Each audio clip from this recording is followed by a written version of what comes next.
Well, for the very latest, let's cross live now to our London correspondent, Bénédicte Paviot. Bénédicte, great to have you with us this morning. We won't have the final results of these elections until later on Friday evening, but it isn't looking too good for the Tories, is it? Just talk to us about how things are shaping up at this early stage. Well, we're only just getting the first results of these elections, council elections and local elections in most of England, not here in London, not in Wales, not in Scotland, and Northern Ireland will actually be next week. And as you say, it looks like the Conservatives, as predicted, it has to say, are getting a hammering. So only about a quarter of the results so far, 64 councils are counting overnight. The great majority will actually start counting in a short while, about 166 of them. But it does look as if the Conservatives are set to lose 1/3 of their councillors. It could be as high as 1,000 councillors, it is predicted. Labour are doing well. They've taken control of Plymouth and Stoke-on-Trent.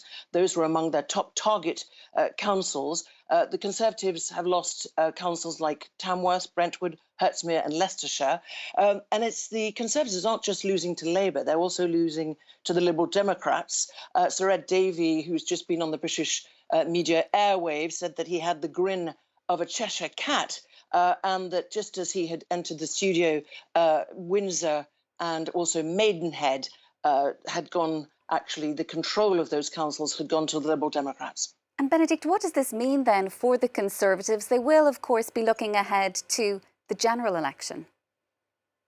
They will indeed. There has to be a general election by January 2025. It's thought it'll either be next spring or in the autumn. Of course, we went through 3 prime ministers last year. We went from Boris Johnson to very briefly Liz Truss and then Prime Minister Rishi Sunak. And interestingly, Rishi Sunak has just made a statement and said that these results are disappointing, but that it's still early, that he does not see a particular trend for Labour, but then the main opposition party, the Labour Party, would say that, wouldn't he?